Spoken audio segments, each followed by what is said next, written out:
Wabarakatuh.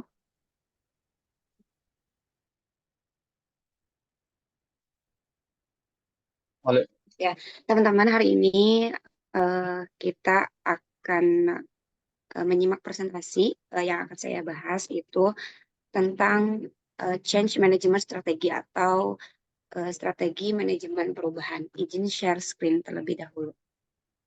Oh, nggak bisa, Pak. Soalnya host aja yang bisa ya, ya, share ya. screen. Ya, Maksimal 8 menit ya. Paparannya jangan terlalu panjang. siap. Silakan, sudah bisa.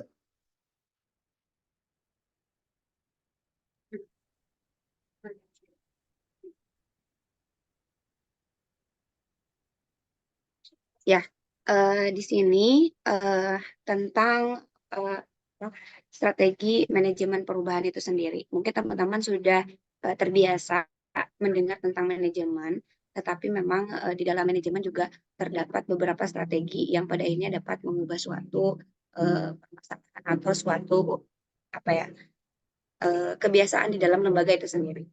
Nah, di dalam hal ini saya akan membahas lima apa ya tema atau subtema pokok. Yang pertama itu ada understanding strategi, pengertian dari strategi itu sendiri. Yang kedua adalah types of strategy, itu jenis-jenis dari strategi. Dan yang ketiga change management atau uh, manajemen perubahan. Yang keempat stage in management, tahapan-tahapan dalam manajemen. Dan yang kelima itu adalah change strategi, manajemen strategi atau strategi manajemen perubahan itu sendiri. Nah, understanding of strategy. Strategy is as conceptual, realistic, and comprehensive thinking about the step needed to achieve the goals and object that have been set. Ini artinya bahwa strategi adalah suatu konsep yang mana konsep tersebut di apa ya? Uh, bentar, Pak. Ya, konsep tersebut secara realistis, lalu komprehensif tentang langkah-langkah yang diperlukan untuk mencapai tujuan dan sasaran yang telah ditetapkan itu sendiri. Nah, Jessa Luisu menyebutkan bahwa strategi sebagai suatu penetapan dari tujuan dan sasaran jangka panjang suatu organisasi serta penggunaan serangkaian tindakan dan alokasi sumber daya yang dipergunakan untuk mencapai tujuan tersebut. Nah, di dalam lembaga tentunya pasti ada tujuan, yang mana tujuan itu pasti membutuhkan strategi-strategi dan strategi ini dibutuhkan di dalam suatu lembaga itu sendiri. Nah, yang kedua ini ada types of strategy. Types of strategi ini terbagi menjadi 5. Yang pertama itu ada integrasi. Integrasi ini adalah integrasi yang ke depan, yang artinya ke belakang, dan integrasi horizontal. Kadang semuanya disebut sebagai integrasi vertikal. Artinya integrasi itu adalah hubungan atau gabungan di antara beberapa perubahan atau permasalahan di dalam lembaga itu sendiri. Yang kedua ada intensif. Intensif ini penetrasi pasar dan pengembangan produk, kadang disebut sebagai strategi intensif karena semuanya memerlukan usaha-usaha intensif jika posisi persaingan perusahaan dengan produk yang ada hendak ditingkatkan. Jadi memang ada apa ya, perubahan-perubahan yang intensif yang dilakukan suatu lembaga atau perusahaan di dalam mengelola perusahaan itu sendiri. Yang ketiga ini ada diversifikasi. Diversifikasi ini adalah terdapat 3 jenis strategi diversifikasi, yaitu diversifikasi konsentrik, horizontal, dan konglomerat. Menambah produk atau jasa baru namun masih terkait biasanya disebut dengan diversity konsentrik. Menambah produk atau jasa baru yang tidak terkait untuk pelanggan yang sudah ada disebut dengan diversity horizontal.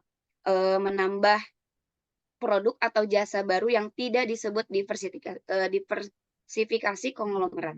Nah, yang keempat ada defensif. Defensif ini kadang disebut dengan strategi berbalik atau turn around atau reorganisasi. Rasionalisasi biaya dirancang untuk memperkuat kompetensi pembeda dasar organisasi. Selama proses rasionalisasi biaya, perencanaan strategi bekerja dengan sumber daya terbatas dan menghadapi tekanan dari para pemegang saham, karyawan, dan media. Dan yang kelima ini ada umum. Jadi strategi umum ini dibuat oleh Porter. Ada 3 alasan strategi yang dapat membantu organisasi memperoleh keunggulan kompetitif, yaitu keunggulan biaya itu sendiri, diferensiasi, dan juga fokus. Nah, yang selanjutnya ada change management atau manajemen perubahan. Perubahan merupakan sesuatu yang sering terjadi dengan sendirinya tanpa disadari.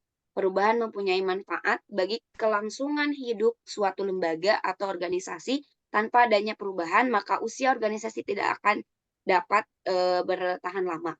Mungkin kalaupun pada akhirnya perubahan-perubahan yang dilakukan oleh lembaga itu sendiri menjadi salah satu tolak ukur bagaimana lembaga itu maju dan lembaga itu dapat lebih baik dari sebelum-sebelumnya, karena memang ada evaluasi di dalam lembaga itu sendiri.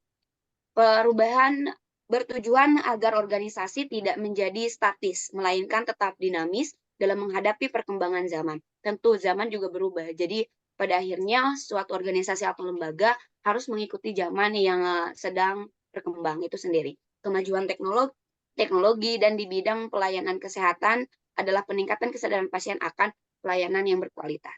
Nah, secara umum perubahan ini terbagi menjadi 2, ada perubahan yang tidak disadari dan perubahan yang disadari. Tetapi ada yang membagikan dengan 2 itu adalah developmental change dan accident change. Jadi ada perubahan yang disadari, ada perubahan secara tiba-tiba. Yang selanjutnya ada stage in management. Stage in management ini adalah tahapan dalam manajemen itu sendiri. Yang pertama itu ada identifikasi perubahan. Jadi di dalam suatu lembaga atau organisasi, sebelum kita menerapkan suatu perubahan itu sendiri, maka kita harus mengidentifikasi perubahan itu sendiri. Apakah perubahan ini cocok, apakah perubahan ini efektif ketika dilakukan di dalam lembaga atau tidak. Yang kedua adalah perencanaan di dalam perubahan. Nah, setelah mengidentifikasi perubahan apa yang harus dilakukan, maka perencanaan perubahan ini menjadi langkah kedua yang harus dilakukan suatu lembaga atau organisasi itu sendiri. Karena memang pada tahap ini kita harus dianalisis mengenai diagnostik situasional teknik, pemilihan strategi umum, dan pemilihannya. Dalam proses ini pula perlu dipertimbangkan adanya faktor pendukung sehingga perubahan dapat terjadi dengan baik. Yang ketiga ada implementasi perubahan. Implementasi perubahan ini adalah proses pelaksanaan, proses pencairan, proses perubahan, pembekuan yang diharapkan. Apabila suatu perubahan yang sedang terjadi kemungkinan timbul masalah, untuk itu perlu dilakukannya monitoring di dalam perubahan itu sendiri. Dan yang keempat itu ada tahap evaluasi dan umpan balik. Nah, dalam tahap ini dilakukan evaluasi dan memerlukan data yang artinya dalam tahap ini itu dilakukan pengumpulan data dan evaluasi data tersebut. Jadi dari hasil evaluasi ini dapat dijadikan umpan balik kepada tahap pertama sehingga memberikan dampak pada perubahan yang ingin dilakukan berikutnya. Jadi memang kalau misalkan di dalam strategi perubahan itu sendiri, ketika perubahan itu akan dilakukan, maka harus ada evaluasi atau evaluasi yang sebelumnya itu sendiri. Nah, yang selanjutnya ini ada yang dinamakan dengan change management strategy. Change management strategy itu berarti strategi manajemen perubahan itu sendiri. Nah, ini terbagi menjadi 8. Yang pertama itu ada political strategi. Pemahaman mengenai struktur kekuasaan yang terdapat di dalam sistem lembaga atau sistem sosial itu sendiri. Jadi memang di dalam lembaga ada struktur-struktur kekuasaan yang mungkin jabatan itu sendiri yang pada akhirnya itu menjadi salah satu jenis strategi manajemen perubahan. Yang kedua ada economic strategi. Economic strategi ini adalah pemahaman dalam memegang posisi pengaturan sumber ekonomi, yaitu memegang posisi kunci dalam proses perubahan berencana. Yang ketiga itu ada academic strategi. Academic strategi ini adalah pemahaman bahwa setiap manusia itu rasional, yaitu setiap orang sebenarnya akan bisa menerima perubahan manakala kepadanya disodorkan data yang dapat diterima oleh akal atau rasio itu sendiri. Yang keempat adalah engineering strategi. Engineering strategi ini adalah pemahaman bahwa setiap perubahan menyangkut setiap manusia. Yang kelima adalah military strategi, pemahaman bahwa perubahan dapat dilakukan dengan kekerasan atau paksaan. Jika pada akhirnya memang semua bentuk perubahan ini tidak bisa untuk dilakukan, maka military ini bisa dilakukan sebagai bentuk dalam perubahan itu sendiri. Yang keenam, ada confrontation strategi, pemahaman jika suatu tindakan bisa menimbulkan kemarahan seseorang, maka orang tersebut akan berubah. Dan yang ketujuh ada applied behavioral science model, pemahaman terhadap ilmu perilaku. Dan yang kedelapan itu ada follow ship strategi, pemahaman bahwa perubahan itu dapat dilakukan dengan mengembangkan prinsip kepengikutan itu sendiri. Nah, yang selanjutnya itu adalah apa yang materi yang dapat disampaikan. Selanjutnya ada Q&A atau question and answer dari beberapa kelompok yang kemarin sudah mengirimkan pertanyaan. Karena memang sangat banyak ya Pak, jadi saya batasi beberapa dan hanya kelompok yang mengirimkan sampai jam 9 malam, karena memang ini harus dimasukkan ke dalam PPT itu sendiri. Pertanyaan dari kelompok 1 yaitu ada Ibu Leni dan Teh Muftiatul. Faktor-faktor apa saja yang perlu dipertimbangkan dalam memilih strategi manajemen perubahan yang tepat untuk sebuah organisasi? Jawaban yang saya lontarkan adalah tentunya faktor secara umum yang digunakan adalah faktor internal dalam lembaga itu sendiri dan faktor eksternal. Yang pada hakikatnya dua faktor itu bisa mempengaruhi dalam memilih strategi manajemen perubahan yang tepat untuk sebuah organisasi. Yang kedua adalah pertanyaan dari kelompok 11 dari Ibu Vina Ariatpi, bahwasanya proses atau langkah apa yang harus dilakukan pemimpin untuk melakukan perubahan itu sendiri. Dalam melakukan perubahan, tentunya seorang pemimpin harus melalui tahapan, yang tahapan-tahapannya ada yang tadi. Yang pertama adalah melakukan identifikasi perubahan terlebih dahulu. Hal ini biasanya dilakukan sebelum perencanaan. Seorang pemimpin harus melihat perubahan apa atau langkah perubahan seperti apa yang akan diambil di dalam suatu lembaga atau organisasi itu sendiri. Yang kedua, merencanakan perubahan. Perencanaan ini dilakukan bila seseorang pemimpin sudah mengamati dan mengidentifikasi perubahan, yang itu tahap yang pertama, yang ada dalam lingkungan lembaga atau organisasi. Yang ketiga, melaksanakan perubahan, implementasi yang dilakukan pemimpin tentunya menjadi langkah untuk suatu lembaga atau organisasi. Berarti implementasi itu adalah ya pelaksanaan dalam perubahan itu sendiri. Dan yang keempat adalah pengawasan perubahan. Perubahan yang telah dilaksanakan harus terus diawasi. Dan yang kelima adalah evaluasi dan timbal balik dalam sebuah perusahaan atau dalam sebuah perubahan itu sendiri. Yang selanjutnya, ini ada pertanyaan dari kelompok 6, yaitu dari Majida dan Muhammad Badar. Bagaimana pemimpin lembaga dapat mengelola perubahan dalam organisasi menuju arah yang diinginkan untuk mencapai tujuan yang lebih baik? Jawabannya adalah mengelola perubahan dalam organisasi merupakan tantangan yang signifikan bagi pimpinan lembaga. Seorang pemimpin dapat terlebih dahulu untuk melakukan identifikasi perubahan yang akan dilakukan dalam sebuah lembaga atau organisasi itu sendiri. Yang selanjutnya ini ada pertanyaan dari kelompok 4, yaitu Mia dan Hilya. Bagaimana para pemimpin perubahan mengetahui apakah inisiatif perubahan mereka diperlukan untuk organisasi mereka saat ini? Dan jawabannya adalah untuk mengetahui apakah inisiatif perubahan diperlukan bagi organisasi mereka saat ini, para pemimpin perubahan dapat mengikuti tahapan yang sudah ada, yang tadi saya sebutkan. Dan yang selanjutnya, pertanyaan dari kelompok 2, yaitu Kamaludin dan IA, strategi perubahan apa yang cocok diterapkan di masa sekarang dalam dunia pendidikan? Jawabannya adalah strategi perubahan dalam dunia pendidikan yang cocok diterapkan di masa sekarang perlu mempertimbangkan berbagai aspek, termasuk kemajuan teknologi, kebutuhan siswa, dan tuntutan pasar kerja. Artinya memang seperti misalkan pembelajaran berbasis teknologi, pembelajaran berbasis proyek, kurikulum yang fleksibel dan adaptif, terus pelatihan dan pengembangan guru berkelanjutan, dan lain sebagainya. Selanjutnya ada pertanyaan dari kelompok 5, yaitu dari Teh Julia dan Pak Helmi. Sekarang ini perubahan zaman sangat mempengaruhi tumbuh kembang peserta didik dalam pergaulan. Pergaulan anak remaja ke hal yang negatif seperti geng motor, pergaulan bebas, dan lain sebagainya. Perubahan apa yang cocok dilakukan oleh seorang pemimpin sebagai solusi mengatasi hal ini? Jawaban yang saya berikan adalah untuk mengatasi masalah pergaulan negatif di kalangan remaja, seorang pemimpin harus mengambil pendekatan yang komprehensif dan multidimensional. Beberapa langkah yang dapat diambil sebagai solusi itu, yang pertama adalah penguatan pendidikan karakter tentu bahwa pendidikan karakter ini sudah dibangun di dalam kurikulum Merdeka saat ini. Yang kedua adalah program bimbingan konseling, bimbingan dan konseling, bahwasanya memang setiap sekolah itu diperlukannya BK ataupun misalkan tidak ada guru BK, adanya bidang kesiswaan yang dapat menanggulangi bagaimana permasalahan-permasalahan yang ada di peserta didik. Yang ketiga adalah kegiatan ekstrakurikuler yang positif.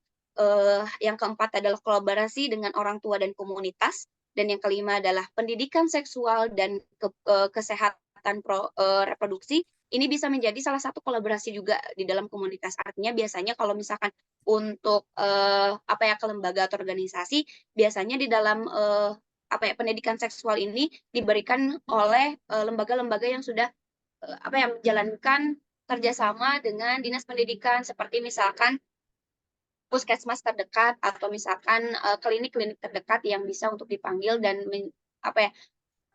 membuat seminar di sebuah lembaga atau organisasi. Yang selanjutnya ada kampanye kesadaran dan pencegahan itu sendiri. Yang kelima adalah program monitoring. Yang selanjutnya adalah peningkatan keamanan di lingkungan sekolah dan sekitarnya. Yang kelima penggunaan teknologi untuk pengawasan dan dukungan. Dan yang terakhir adalah pemberdayaan remaja.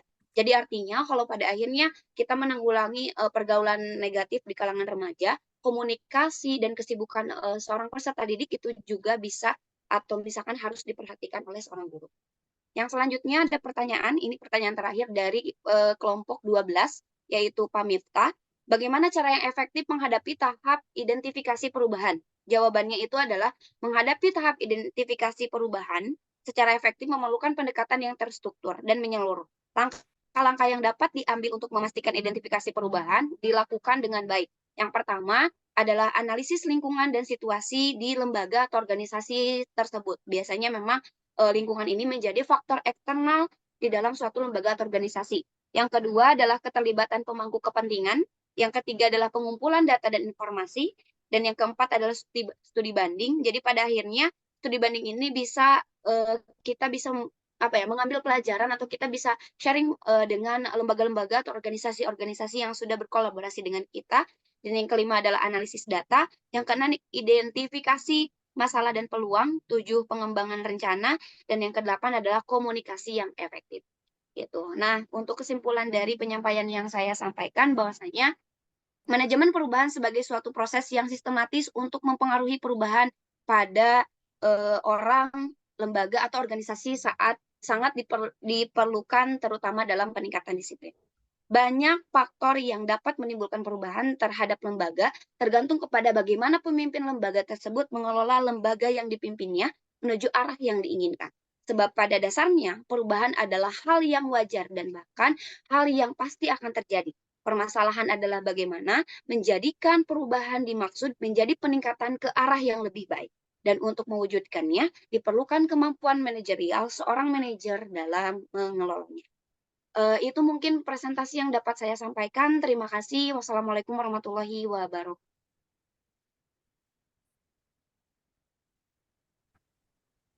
Waalaikumsalam warahmatullahi taala wabarakatuh.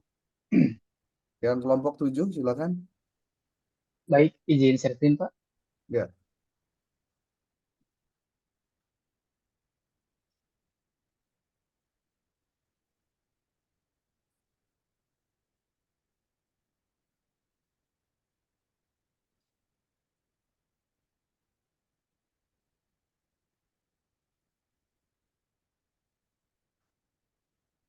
Baik, Bismillahirrahmanirrahim. Kita langsung saja karena untuk prolog tadi sudah di awal ya. Yang kami hormati Bapak Dr. Mulyawan Sapuandi Nugraha, juga teman-teman yang insya Allah dimuliakan oleh Allah dan semoga senantiasa ada dalam keadaan yang sehat. Kali ini saya bersama Muhammad Bahrul Mumin bersama Irfan Rahmatullah akan membawakan materi berkaitan dengan evaluasi strategi pendidikan. Yang mana sebelumnya ialah kelompok 6 itu membahas tentang implementasi, dan bicara tentang implementasi biasanya pada akhirnya selalu diakhiri oleh evaluasi dalam hal apapun, dan termasuk di dalamnya ialah dalam manajemen strategi. Evaluasi strategik merupakan proses menilai sejauh mana strategi yang dijalankan mempengaruhi kinerja. Maka evaluasi strategik juga merupakan salah satu fungsi manajemen strategik yang harus diterapkan pada lembaga pendidikan, karena lembaga pendidikan juga membutuhkan ketercapaian tujuan pendidikan di lembaganya. Sedangkan untuk mengetahui tercapainya tujuan pendidikan di suatu lembaga pendidikan, maka harus dilakukan evaluasi proses dan hasil belajar pada tiap satuan pendidikan. Evaluasi pada setiap satuan pendidikan dilaksanakan oleh guru, sekolah, dan stakeholder terkait. Kemudian, yang akan kita bahas dalam kesempatan kali ini ada 6 poin. Pertama, evaluasi strategi pendidikan, kemudian pengawasan strategi pendidikan, pengendalian strategi pendidikan, evaluasi pelaksanaan strategi pendidikan, kemudian SIM atau Sistem Informasi Manajemen dalam evaluasi strategi pendidikan, serta terakhir ialah petunjuk pengontrolan. Nah, berbicara berkaitan dengan evaluasi, ada 4 terminologi dasar yang meski kita pahami dan kita harus bisa membedakannya, yaitu antara tes, instrumen, evaluasi, dan assessment. Yang mana keempatnya hampir mirip tetapi memiliki makna yang berbeda pada akhirnya. Di mana tes yaitu kita membuat atau mengajukan sejumlah pertanyaan yang harus dijawab dan lain sebagainya. Measurement pengertiannya menjadi lebih luas, yakni dengan menggunakan observasi skala rating atau alat lain yang membuat kita dapat memperoleh informasi dalam bentuk kuantitas. Dan evaluasi merupakan proses penggambaran dan penyempurnaan informasi yang berguna untuk menetapkan alternatif, dan assessment bisa digunakan untuk memberikan diagnosa terhadap problema seseorang dalam pengertian ia adalah sinonim dari evaluasi. Nah, kemudian berkaitan dengan evaluasi strategi pendidikan, hal ini merupakan proses yang paling penting dalam mengukur efektivitas program-program pendidikan. Dengan menggunakan berbagai teori evaluasi seperti teori pengukuran dan evaluasi pendidikan, evaluasi dapat dilakukan secara sistematis dengan memperhatikan validitas dan realitas alat pengukurnya yang digunakan. Nah, teori yang relevan berkaitan dengan hal ini, kami merumuskan 4 teori. Yang pertama ada teori penelitian tindakan, kedua ada teori pengukuran dan evaluasi pendidikan, kemudian yang ketiga ada teori kontekstual, dan terakhir ada teori pengembangan instruksional dan pengaruh sosial. Nah, berlanjut pada pembahasan selanjutnya yaitu berkaitan dengan pengawasan strategi pendidikan. Pengawasan strategi pendidikan merupakan proses penting yang memastikan bahwa strategi-strategi yang digunakan dalam pendidikan berjalan dengan efektif dan sesuai dengan tujuan-tujuan pendidikan yang ditetapkan sebelumnya. Dalam konteks ini, pengawasan melibatkan pemantauan, evaluasi, dan pengaturan terhadap berbagai aspek strategi pendidikan, mulai dari kurikulum hingga implementasi dalam lingkungan belajar. Nah, beberapa aspek yang tadi saya sebut berkaitan dengan pengawasan strategi pendidikan ini, di dalamnya terdapat beberapa aspek, yaitu pemantauan pelaksanaan kurikulum, evaluasi terhadap metode pengajaran dan pembelajaran, pemantauan terhadap penggunaan teknologi dalam pembelajaran, kemudian pemantauan terhadap penggunaan teknologi, pemantauan terhadap kinerja siswa dan hasil belajar siswa, kemudian pemantauan terhadap kepatuhan terhadap kebijakan dan regulasi pendidikan. Nah, hasil dari pengawasan ini nantinya akan dijadikan bahan pengambilan keputusan untuk beberapa hal. Pertama, yaitu menghentikan penyimpangan atau penyelewengan dan pemborosan yang terjadi. Kemudian yang kedua, mencegah untuk tidak terulangnya tindakan penyimpangan atau penyelewengan juga pemborosan. Ini tentu menjadi fungsi dari evaluasi. Dan yang ketiga ialah pengendalian strategi pendidikan, di mana untuk pengertian mungkin bisa dilihat saja nanti di makalah. Nah, secara umum dari beberapa pengertian tadi, pengendalian strategis juga dapat diartikan sebagai pengendalian yang mengikuti implementasi strategi, mendeteksi masalah atau perubahan yang terjadi pada landasan pemikiran, dan melakukan penyesuaian yang diperlukan. Nah, dalam beberapa pengertian sebelumnya, pengendalian erat kaitannya dengan perencanaan. Memulai dengan strategi yang direncanakan atau yang diharapkan berhubungan dengan beberapa hal. Pertama, strategi yang diharapkan yang dapat direalisasikan yang disebut strategi dengan sengaja atau deliberate strategy. Kemudian strategi yang diharapkan yang tidak dapat direalisasikan yang disebut strategi tak terrealisasi atau unrealized strategy. Dan yang ketiga ada strategi yang terrealisasi yang tidak pernah diharapkan disebut strategi darurat atau emergency strategy. Nah, secara khusus, para manajer yang bertanggung jawab terhadap kesuksesan suatu strategis menaruh perhatian terhadap 2 pertanyaan, yaitu apakah kita bergerak pada arah yang benar kemudian apakah hal-hal penting menjadi jelas, kemudian bagaimana kinerja kita, dan seputar pertanyaan-pertanyaan yang sifatnya progresif gitu ya, membangun, yang tentunya ini bertujuan untuk mengkoreksi strategi pendidikan yang diterapkan di lembaga mereka masing-masing. Untuk pembahasan selanjutnya berkaitan dengan evaluasi pelaksanaan strategi akan disampaikan oleh Irfan. Kepadanya saya persilahkan. Ya, terima kasih Kang Badrul. Oke, langsung saja. Selanjutnya yang akan saya bahas kali ini yaitu mengenai evaluasi pelaksanaan strategi pendidikan, yang mana ini adalah sebuah proses yang memang krusial dalam mengukur efektivitas, efisiensi, dan dampak daripada strategi yang memang diterapkan dalam konteks pendidikan. Nah, evaluasi di sini adalah sebuah bagian integral yang mana sebuah pembelajaran atau pengajaran, sehingga sebuah perencanaan atau penataan dan penerapan dan pendayagunaan pun tidak bisa dipisahkan dari totalitas program pembelajaran ataupun hasil daripada pengajaran. Nah, kemudian hasil dari penilaian yang diperoleh berikutnya bisa digunakan untuk membetulkan sebuah metode belajar siswa atau guna formatif. Selanjutnya yaitu ada penerapan penilaian program agar proses penerapan penilaian berjalan dengan baik, ya, bisa memakai perlengkapan atau pengumpulan informasi sebagai berikut. Yang pertama yaitu pengambilan informasi secara dengan menggunakan tes, yang kedua yaitu observasi, kemudian yang ketiga yaitu angket, yang keempat itu wawancara, dan yang kelima itu pengambilan informasi dengan tata cara analisis dokumen serta artefak atau data. Oke, selanjutnya. Kemudian pembahasan yang selanjutnya ada mengenai tentang sistem informasi manajemen dalam evaluasi pendidikan atau biasa disebut dengan SIM, yang mana di sini memiliki peran yang sangat penting dalam proses evaluasi strategi juga. Dalam konteks pendidikan, SIM ini membantu dalam pengumpulan, pengolahan, analisis, dan pelaporan data terkait dengan pelaksanaan strategi pendidikan. Dengan adanya SIM ini, proses evaluasi dapat dilakukan secara lebih efisien, akurat, dan komprehensif. Salah satu manfaat utama daripada sistem informasi manajemen ini yaitu kemampuannya untuk mengumpulkan data secara sistematis dari berbagai sumber. Kemudian sistem informasi manajemen juga memungkinkan untuk pengolahan data yang lebih efisien, kemudian memungkinkan untuk melakukan pelaporan data yang lebih terstruktur dan informatif. Dan kemudian salah satu tantangan utama daripada SIM ini yaitu karena adanya kebutuhan infrastruktur teknologi yang memang memadai dan sumber daya manusia yang memang terampil dalam mengoperasikan sistem informasi manajemen ini. Kemudian di samping itu dalam menghadapi tantangan-tantangan yang ada, penting juga untuk terus melakukan inovasi dan pengembangan dalam melakukan sistem informasi manajemen dalam evaluasi strategi pendidikan.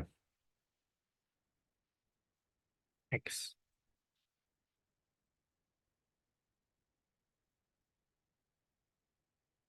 Nah, kemudian poin yang keenam yaitu mengenai petunjuk pengontrolan strategi pendidikan.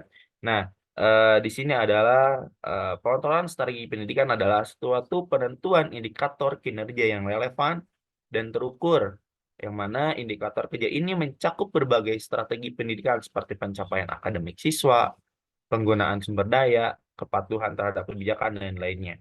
Kemudian salah satu aspek utama daripada petunjuk pengontrolan strategi pendidikan adalah penentuan indikator kinerja yang relevan dan terukur. Indikator kerja ini mencakup berbagai aspek strategi pendidikan seperti pencapaian akademik siswa, penggunaan sumber daya, kepatuhan, dan lain-lainnya. Sama, Bapak.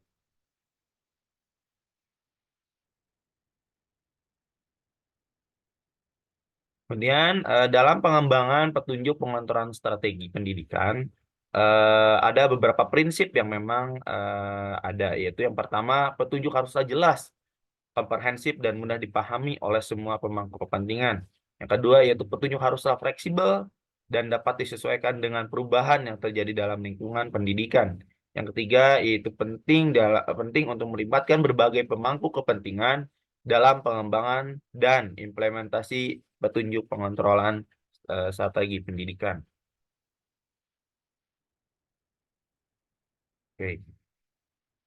Oke, langsung saja. kita masuk kepada sesi pertanyaan yang memang sudah masuk ke kelompok kami, kelompok 7. Yang pertama yaitu dari kelompok 1, yaitu dari Bu Leni dan Teh Uma. Pertanyaannya, bagaimana cara mengevaluasi strategi pendidikan secara efektif? Dan di sini ada beberapa cara untuk mengevaluasi strategi secara efektif, antara lain yaitu menggunakan data dan indikator yang terstruktur, mungkin ya. Data ini berupa hasil belajar siswa, partisipasi siswa, dan titik kepuasan siswa. Kedua yaitu melakukan evaluasi secara berkala dan berkelanjutan tentunya. Yang ketiga yaitu melibatkan berbagai pihak dalam melakukan evaluasi, yang biasanya guru siswa, orang tua, dan yang lainnya masyarakat pun bisa di. Kemudian yang keempat yaitu metode evaluasi yang sesuai dengan manajemen strategik. Jadi misalkan ada yang memang seperti survei, wawancara, observasi, dan tes. Kemudian pertanyaan kedua yaitu bagaimana sistem informasi manajemen atau SIM dapat membantu dalam evaluasi strategi pendidikan. Ini yang pertama, SIM ini dapat membantu evaluasi pendidikan dari beberapa cara. Yang pertama itu mempermudah pengumpulan dan analisis data. Yang kedua itu peningkatan akuntabilitas. Mungkin SIM ini juga dapat membantu melacak kemajuan dan memastikan bahwa strategi pendidikan yang diterapkan ini sesuai dengan tujuan yang sudah ditetapkan. Yang ketiga yaitu mendukung pengambilan keputusan. Nah, di sini informasi yang dihasilkan dari SIM dapat digunakan untuk dalam mendukung pengambilan keputusan tentang strategi pendidikan. Next, pertanyaan yang kedua yaitu yang masuk dari kelompok 5 Pak Helmi dan Teh Yulia, yang mana pertanyaannya adalah bagaimana manajemen pendidikan Islam dapat mengidentifikasi dan mengenali area-area yang perlu diperbaiki atau tindakan berdasarkan evaluasi hasil pendidikan. Nah, di sini ada langkah-langkahnya ya, yang mana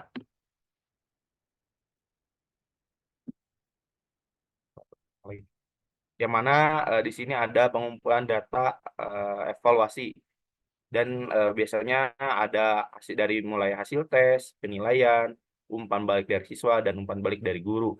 Kemudian yang kedua yaitu analisis dan evaluasi. Biasanya menggunakan metode pembelajaran dan materi pembelajaran. Yang keempat yaitu penetapan area perbaikan, yang dimana ada misalkan menggunakan metode pembelajaran, materi pembelajaran, dan evaluasi pembelajaran. Dan yang keempat yaitu pengembangan rencana tindak lanjut, ya, yaitu biasanya dengan melatih guru mengenai metode pembelajaran efektif, kemudian pengembangan materi pembelajaran yang lebih sederhana dan menggunakan berbagai teknik yang dapat digunakan. Kemudian yaitu yang selanjutnya yaitu implementasi dan monitoring. Dan yang terakhir yaitu evaluasi ulang mengenai apa yang sudah dilakukan sebelumnya dan melihat apakah sudah sesuai atau belum. Kemudian selanjutnya yaitu pertanyaan yang masuk dari kelompok 11 dari Bu Vina Aryati. Apa langkah-langkah yang dapat diambil oleh sekolah untuk cara berkala mengukur dan meningkatkan kualitas pengajaran serta pembelajaran sehingga siswa mendapatkan pendidikan terbaik sesuai dengan perkembangan zaman. Nah, di sini sekolah dapat mengukur secara berkala guna meningkatkan kualitas pengajaran. Dan di sini ada beberapa cara yang mungkin kami akan sebutkan. Yang pertama yaitu pengukuran berkalanya, yaitu mungkin evaluasi formal ya, menggunakan tes standar dan penilaian berbasis kelas. Yang kedua yaitu informal, biasanya dari umpan balik siswa dan pengamatan kelas. Yang kedua yaitu peningkatan kualitas pengajaran dan pembelajaran. Peningkatan kualitas pengajaran dan pembelajaran ini biasanya menggunakan pembelajaran yang terdiferensiasi, integrasi teknologi, pembelajaran berbasis proyek, kemudian fokus keterampilan abad ke-21 mungkin yang memang sekarang sedang viral atau terjadi, kemudian keterlibatan orang tua dan masyarakat yang memang perlu dilakukan juga. agar peningkatannya sesuai dengan kualitas yang diinginkan. Kemudian yang selanjutnya, poin ketiga, yaitu kurikulum yang memang responsif, di mana tinjauan kurikulum ini haruslah berkala, kemudian diintegrasikan dengan teknologi dan mungkin isu kontemporer yang memang sedang terjadi, dan berfokus pada keterampilan berpikir kritis dan pemecahan masalah yang memang sedang terjadi dalam peningkatan kualitas pembelajaran ini. Kemudian yang selanjutnya itu iklim sekolah yang memang mendukung. Di sini biasanya iklim sekolah berpengaruh juga, apalagi dengan pemimpin yang memang haruslah bersikap visioner, berpikir ke depan, kemudian budaya belajar yang memang positif, dan penghargaan dan atas prestasi yang memang eh, dilakukan oleh siswa dan inisiatifnya daripada siswa itu sendiri. Jadi lanjut. Oke, selanjutnya yaitu pertanyaan dari kelompok 9 dari Teh Ane, yaitu bagaimana pertanyaannya ya adalah bagaimana hasil evaluasi strategi pendidikan dapat dimanfaatkan dan apakah hasil evaluasinya digunakan hasil evaluasi digunakan untuk merevisi atau mengembangkan strategi baru. Nah, di sini mungkin ada beberapa pemanfaatannya, yaitu dengan cara merevisi strategi yang ada, kemudian pengembangan strategi yang barunya, kemudian menetapkan target dan indikator kinerja yang baru, kemudian yaitu meningkatkan alokasi sumber dayanya, yang selanjutnya itu pelatihan dan pengontrolan pengembangan profesional, yang terakhir yaitu memperkuat kemitraan dan keterlibatan pemangku kepentingan.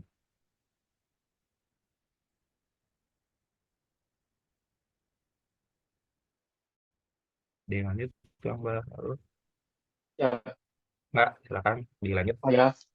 Kemudian dua pertanyaan terakhir yaitu dari kelompok 3, ada Iqbal dan Pak Hendi, yang mana pertanyaannya ialah bagaimana jika pendidikan tidak melakukan evaluasi dalam proses pembelajaran, apakah dipandang akan mengalami peningkatan kualitas atau sebaliknya, dan dampak apa yang akan terjadi jika tidak ada evaluasi dalam pendidikan. Untuk jawabannya ialah evaluasi itu merupakan tahapan penting dari program pendidikan, di mana di dalamnya ada perencanaan, implementasi, dan tentunya diakhiri oleh evaluasi. Dan tatkala evaluasi itu tidak diterapkan, maka ada beberapa dampak negatif yang mungkin terjadi. Yang mana pertama, kesulitan dalam menilai kemajuan lembaga maupun siswa.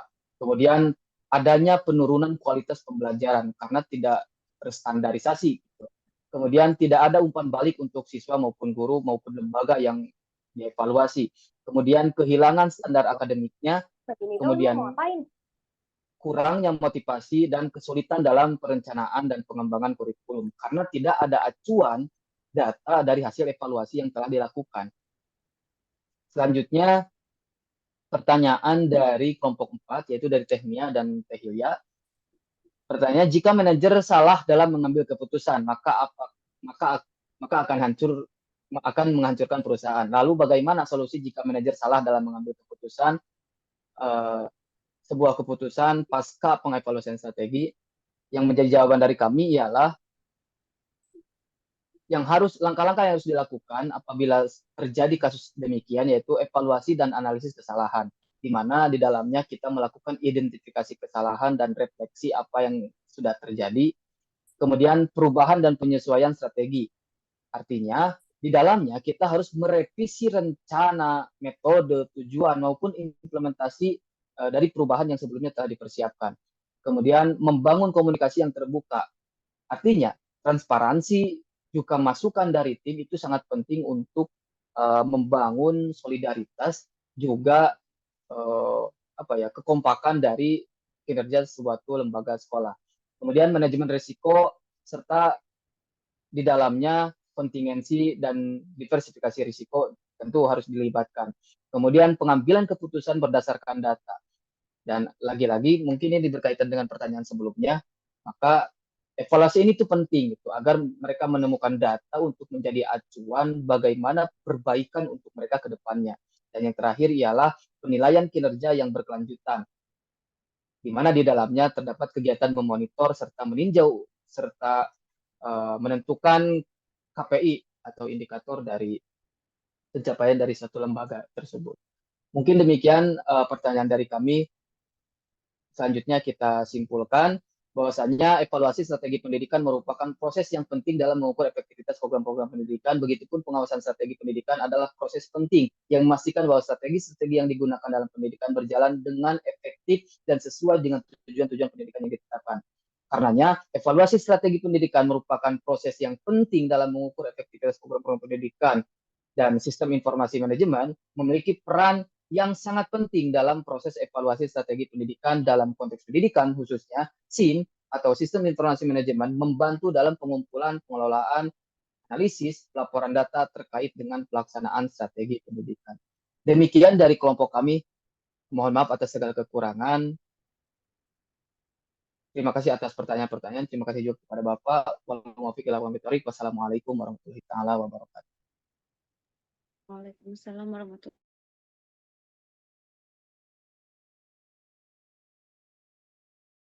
Waalaikumsalam warahmatullahi Waalaikumsalam warahmatullahi wabarakatuh. Terima kasih kepada Bahrul dan juga Teh Kina yang sudah presentasi dan menyampaikan pertanyaan dan menyampaikan juga jawaban-jawabannya. Untuk selanjutnya, saya persilahkan kepada Bapak untuk menyampaikan lebih lanjut dalam perkuliahan pada hari ini. Terima kasih, Pak. Kami persilahkan.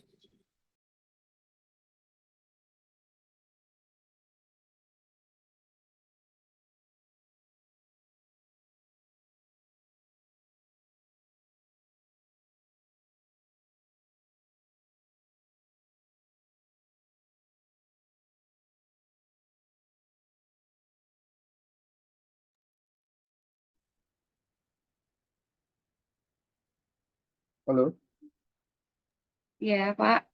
Mangga. kenapa? Ya, bagian saya ya. Oke, ini lagi muter-muter ini.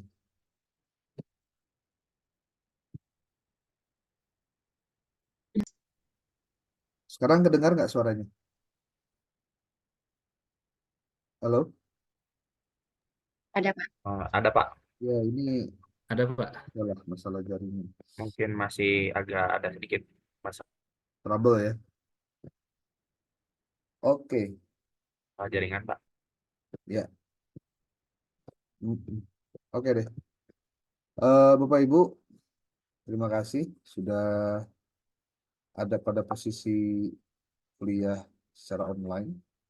Dan menurut saya ini harus tidak menjadi kendala untuk kita melakukan perkuliahan dengan cara-cara seperti ini ya, tidak menjadi aneh gitu. Oke, materi kelompok 7 itu adalah tentang evaluasi strategi. Kemudian kelompok 8 itu tentang strategi manajemen perubahan.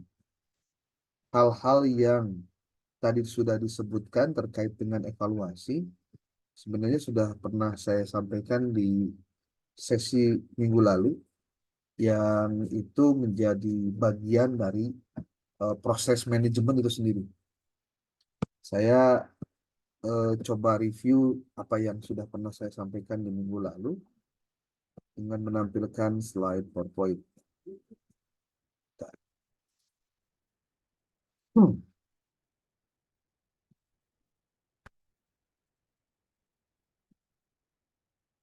Oke, sudah terlihat belum? Belum, Pak. Ya, ini pernah saya sampaikan minggu lalu terkait dengan bagaimana hubungan antara strategic planning atau perencanaan strategik ke manajemen pendidikan secara proses manajemen pendidikan, lalu ada evaluations of outcomes, evaluasi terhadap outcomes atau luaran. Kemudian terakhir adalah revisions of plan atau adanya revisi dari rencana. Ini kalau Anda lihat di gambar ini, nampak sekali bahwa di mana posisi evaluasi itu sebenarnya.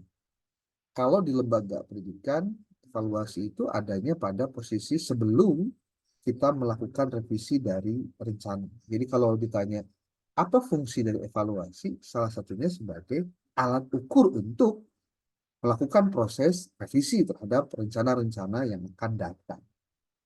Itu hasil dari evaluasi. Nah, kalau misalkan kita lihat di slide yang lain, saya ambil dari Design of School Model yang ini ditulis oleh ini nih, ya. Ini bukunya Anda boleh baca dan saya sudah pernah sampaikan tentang buku ini sebelumnya dari Colin White tentang strategic management. Dia menulis tentang model schools itu seperti ini, bahwa ada formulasi, ada komparasi dengan implementasi dari strategi. Nah, yang menariknya ini ketika kita masuk ke kelompok 8 tentang manajemen perubahan, saya iseng gitu ya,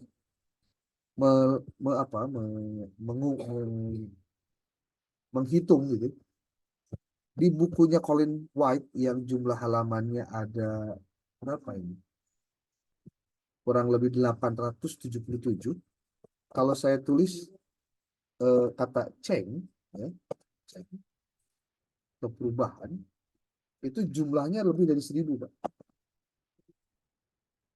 Lebih dari 1000. Ini menunjukkan bahwa dalam strategic management, perubahan itu adalah bagian yang tidak bisa terpisahkan dari, nih, ada nanti hitungannya sampai 1000 lebih. Ini menunjukkan bahwa posisi manajemen dan perubahan itu dua hal yang tidak bisa dipisahkan.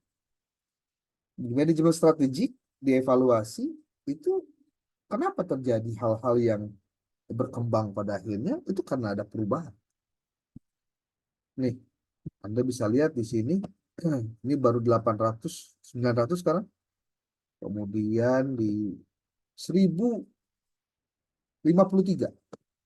Totalnya ada 1053 kata change yang ada di buku Colin Powell.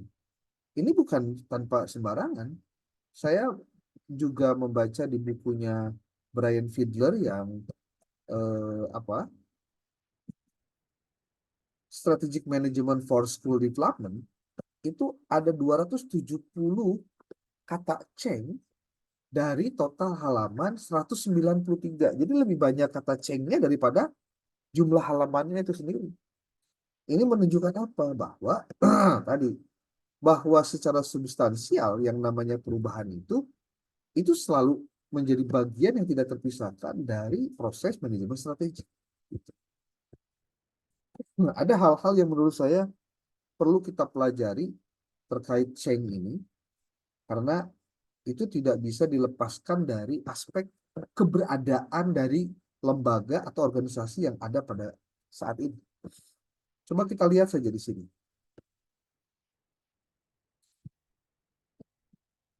Ada kata-kata yang menurut saya penting untuk di-highlight ya. Di-highlight itu artinya diberikan tanda khusus gitu. Bahwa kita melakukan strategic management, hakikatnya karena ada change, ada perubahan. Sebutnya di sini. Strategic implementation and change. Change terus change dan change. Luar biasa. Nah, di dalam hal ini, kalau saya boleh menyebutkan, mengapa kita perlu untuk bisa memahami tentang perubahan ini. Nah, ada istilah lain yang disebut sekarang itu namanya disruption. Anda mungkin pernah mendengar istilah disrupsi. Disrupsi. Disrupsi itu apa? Disrupsi itu artinya merusak. Maksudnya merusak bahwa disrupsi itu bagian dari proses perjalanan manusia, karena segala sesuatunya itu dilewati dari ruang dan waktu. Manusia itu ingin perubahan, ya. Manusia itu tidak bisa hidup dalam satu kondisi saja. Nah, tadi sudah disebutkan kelompok 8, ada perubahan yang disadari, ada perubahan yang tidak disadari. Pertanyaan anehnya adalah, kenapa ada sampai perubahan yang tidak disadari? Itu kalau Anda membaca sejarah kenapa Kodak dan Nokia dan BlackBerry bisa hancur dari sisi bisnis sampai mereka menutup dan menyatakan bangkrut, itu bukan karena kesalahan manajemen. Bahwa ada musuh-musuh, kalau kata Renal Kasali itu, musuh-musuh yang tidak terlihat, yang ada pada posisi dia dihadapkan dengan situasi di mana organisasi harus berhadapan dengan musuh-musuh yang tidak terlihat itu. Dan untuk urusan bisnis, itu disruption itu sangat-sangat terasa. Bagaimana tidak sangat terasa bahwa kondisi atau keadaan ketika masyarakat berhadapan dengan perubahan, teknologi itu merubah, digital itu merubah. Tapi bukan hanya merubah, tapi merusak gitu. Awalnya ojek pangkalan, datang aplikasi, jadi ojeknya ojek online. Taksi, awalnya taksi mobil itu adalah taksi yang sifatnya bisa di by phone ataupun sekarang sudah by aplikasi. Sekarang ketika berbicara perusahaan besar jualan saja, marketplace, itu kalau tidak punya marketplace di digital seperti platform Shopee, Lazada, Blibli, ataupun juga Tokopedia dan lain-lain, itu akan membuat persaingan di lapangan itu akan tidak bisa berbanding. Ada dampak-dampak lain dari persoalan itu secara ekonomi. Dalam dunia pendidikan, ketika adanya pandemi, munculnya Zoom, adanya AI, itu disruption semua. Dan itu perubahan semua. Ketidaksiapan berhadapan dengan disrupsi mengakibatkan kita tidak akan pernah bisa memahami bahwa yang namanya perubahan itu adalah hal yang pasti terjadi. Yang harusnya berubah bukan hanya perubahan kondisi dan lingkungannya, tapi perubahan itu harusnya ada dalam orang yang sedang menjalani proses itu. Dan harus dipimpin orang yang memiliki kapasitas sebagai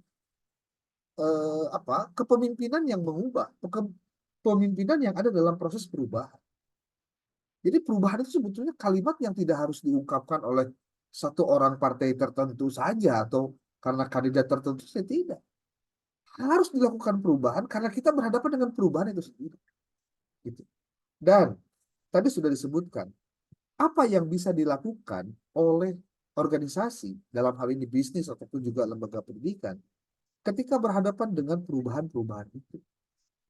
Menariknya, tadi ada istilah-istilah yang menurut saya perlu didalami. Ada yang tadi disebutkan Blue Ocean Strategy. Blue Ocean Strategy itu adalah strategi samudra biru.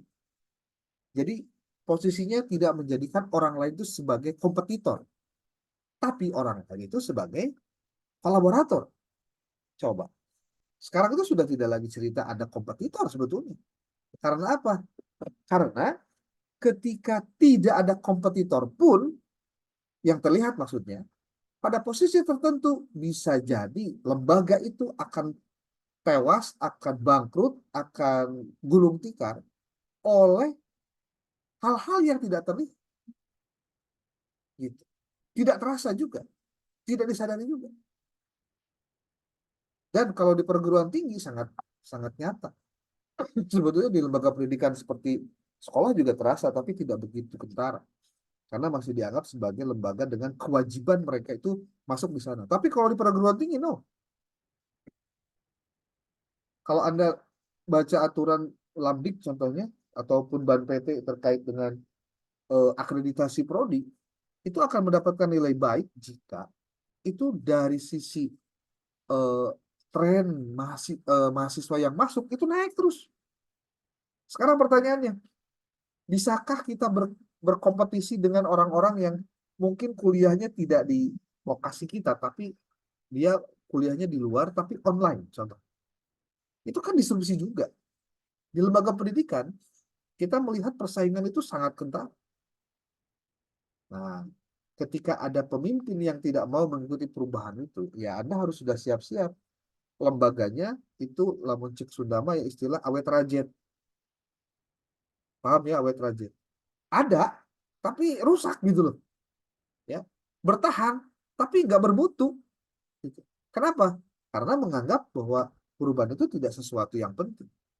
Nah, tadi beberapa strategi juga yang dikemukakan, kalau saya membaca beberapa referensi, para manajer yang itu harus membudayakan inovasi dan juga kreatif. Makanya kalau Anda di lembaga pendidikan tidak membudayakan dan tidak membiasakan hal-hal yang inovatif dan juga kreatif, itu sedikit banyaknya akan tidak memacu otak untuk berpikir gitu ketika ada perubahan. Ya. Kemudian selanjutnya selain budaya inovatif dan juga budaya kreatif, yang perlu untuk ditekankan lagi adalah tadi yang saya sebut dengan strategi Samudra Biru itu yang dikemukakan oleh siapa? Chen Kim dan Rene Maubogne itu menggali bahwa yang namanya apa ya? Sebetulnya tidak ada persaingan di dalam dunia itu. Karena apa? Karena kalau kemudian kita menganggap semua yang ada di sekitar kita itu adalah kompetitor, maka kita tidak bisa menciptakan ruang baru di Samudra Biru gitu maksudnya yang belum tereksplorasi, bahwa banyak hal yang belum digali. Itu betul sekali ya. Makanya jangan melihat hanya pada kompetitor saja, tapi kekreatifan itu dilihat dari hal yang mungkin tidak terlihat. Seperti saya pernah mencontohkan begini, ada 2 orang marketing dari toko sepatu ceritanya, pabrik sepatu. Dia bilang, kedua orang marketing ini, coba kalian datang ke Papua, kira-kira kalau kita bisnis sepatu menguntungkan atau rugi gitu. Nah, kemudian ceritanya 2 orang si A dan si B ini berangkatlah ke Papua. Ketika berangkat ke Papua, si A melihat, ih, ternyata orang-orang di sana itu pada nggak pakai alas kaki, boro-boro pakai sepatu, sendal juga enggak. Wah, jelek nih bisnisnya. Kita kan bisnis sepatu. Gitu. Kalau kata si B, wah, ini peluang nih. Ketika ditanya sama manajernya ketika balik ke Jakarta, ditanyalah si A dan si B itu. Kalau menurut kamu A, kira-kira bisnis sepatu di Papua apa menjanjikan untungan gede nggak kira-kira buat perusahaan? Kata si A, wah, kalau menurut saya bos, kayaknya kita jangan deh di Papua. Kenapa? Rugi loh, orang-orang di Papua nggak pakai sepatu gitu. Orang-orang Papua boro-boro pakai sendal, sepatu jauh dari sepatu. Mereka nggak pakai sepatu gitu. Jadi bisnis kita akan hancur bos. Kita kan jualan sepatu gitu. Nah, kalau si B lain, ketika ditanya, kalau menurut kamu B, kira-kira kalau kita jualan sepatu di Papua menguntungkan atau tidak? Kalau saya bos, kata si B, dikasih objek di Papua jualan sepatu, buat saya ini adalah kesempatan kita berkembang. Kenapa? Satu, mereka belum pakai sepatu. Berarti tinggal diedukasi bagaimana mereka caranya pakai sepatu. Beli sepatu. Kan gitu. Bayangkan, objek yang sama dilihat oleh 2 orang dengan cara pandang yang berbeda. Itu bisa menghasilkan kesimpulan yang berbeda. Malah ada yang menarik. Ada sebuah contoh lagi.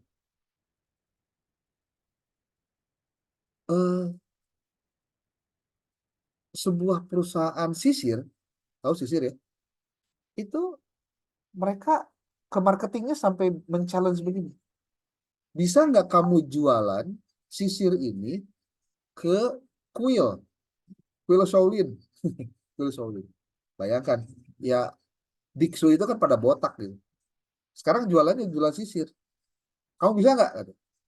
Kalau marketingnya marketing bodoh, dia pasti bilang, bos, gimana kita mau jualan? Lah di sana itu orangnya pada botak-botak gitu. Tapi kalau marketingnya pintar, orangnya berpikir peluang, inovatif gitu. Maka ketika bicara melebarkan sayap untuk adanya pembeli, maka dia bilang, bos, sebaiknya kita jualan sisirnya di mana? Di Shaolin Temple kita lepas. Di kuil Shaolin. Kenapa? Bukan buat Shaolinnya si sisir itu. Tapi kita akan jadikan dia jualan untuk souvenir bagi orang-orang yang datang ke sana, kunjungan, beli souvenirnya itu sisir. Itu. Kan pinter. Coba bayangkan. Jadi sebenarnya kalau kita bicara bisnis, jualan itu bukan pada persoalan marketnya siapa, bukan. Tapi gimana cara memarketkannya. Nah, seperti lembaga yang Anda miliki, contohnya, Anda ada lembaga di situ. Sekarang pertanyaannya, kalau misalkan kata kuncinya adalah gimana caranya rekrutmen siswa, berarti kan gimana caranya kita membranding bahwa lembaga ini baik, kemudian memoles bahwa lembaga ini oke, kemudian memarketingkan lembaga ini baik. Caranya gimana? Masuk ke market-market yang sifatnya orang tuh bisa lihat. Kemudian coba Anda lihat lah sekarang di TikTok. Karena saya sering lihat materi-materi TikTok yang menurut saya ini inovatif juga. Seperti contoh, sekarang itu banyak ya di TikTok tuh anak-anak SMA, SMP gitu duduk ratusan orang gitu, kemudian ada kepala sekolahnya atau gurunya satu orang, kemudian bikin lagu atau bikin konten tertentu, tapi sebetulnya dia lagi ngangkat lemah sekolahnya gitu. Dan itu apresiasinya luar biasa. Itu dari satu kegiatan saja. Dan banyak sekali sekarang aktivitas-aktivitas yang sifatnya mempromosikan lembaga lewat siswa. Gitu. Nah, jadi jangan-jangan sebetulnya kesalahan lembaga pendidikan kita dengan perubahan itu karena tidak siapnya kita melakukan hal-hal yang tidak biasa dilakukan di sebelumnya. Kalau bahasa lainnya, kita tidak siap keluar dari zona aman karena kita sudah merasa sangat nyaman di zona itu. Saya pikir sebagai penjelas dan sedikit mengantarkan materi ini, mudah-mudahan bisa memberikan sedikit banyaknya penjelasan. Dan saya berharap kita semua terus belajar tentang bagaimana caranya menjadi manajer atau menjadi orang dengan kemampuan manajerial dihadapkan dengan manajemen strategik yang ada di lembaga pendidikan kita. Saya terus ingatkan terkait soal UAS yang harus Anda publish dari mulai sekarang, dari mulai kemarin-kemarin jangan sampai tidak dilakukan. Saya mohon bantuan kepada PJ untuk memantau terus kira-kira sudah sampai di mana progres dari teman-teman. Teman-teman yang lain tolong laporan ke PJ supaya nanti PJ bisa laporan kepada saya. Saya pikir itu sebagai pengantar awal, mudah-mudahan di minggu depan kita bisa bertemu lagi. Nanti lanjutkan oleh kelompok berikutnya, ya. Oke. Ada yang mau disampaikan dulu oleh PJ atau siapapun? Izin Pak, untuk minggu depan kebetulan saya lihat di daftar kelompok, yang kelompok 10 itu Pak Mimid. Pak Mimid itu sudah tidak aktif kuliah Pak, jadi lanjut ke kelompok selanjutnya aja atau bagaimana Pak? Emang Pak Mimid itu sudah tidak ada gitu? Ya Tidak. Pak, Bagaimana jadi Pak di Kosma? pertemuan Saya juga belum. pertama kedua tuh masih ada orangnya, tapi di pertemuan ketiga karena memang ada konfirmasi dari akademiknya tidak bisa untuk mengikuti gitu. Jadi Pak Mamin juga tidak mengikuti perkuliahan seperti itu. Oke, ya sudah berarti lanjut ke kelompok berikutnya lah. Ya. Siap Nah, Pak, Pak, terima kasih minggu Pak. depan ini tanggal 1 merah di kalender, apa kita libur atau tetap kuliah? Benar merah? Oh, saya Iya, baru tahu ya. Iya merah Pak. hari lahir Pancasila. Oh iya ya. Ya kalau merah secara nasional mah libur lah. Yes, Ya, saya makasih juga Dok. Terima kasih Pak. saya juga pengen libur lah tuh. Kalau sekarang mah kenapa nggak libur ya? Karena memang nggak merah lah, nggak ada cerita merah ya. Gitu. Oke deh, terima kasih ya. Nanti saya minta laporan PJ terkait dengan soal UAS, karena kita sekarang sudah mulai pertemuan ke-12, jadi makanya harus cepet-cepet tuh ya. Oke, Siap Pak. Siap. terima kasih. Billahi taufiq wal hidayah. Assalamualaikum warahmatullahi wabarakatuh. Waalaikumsalam. Waalaikumsalam.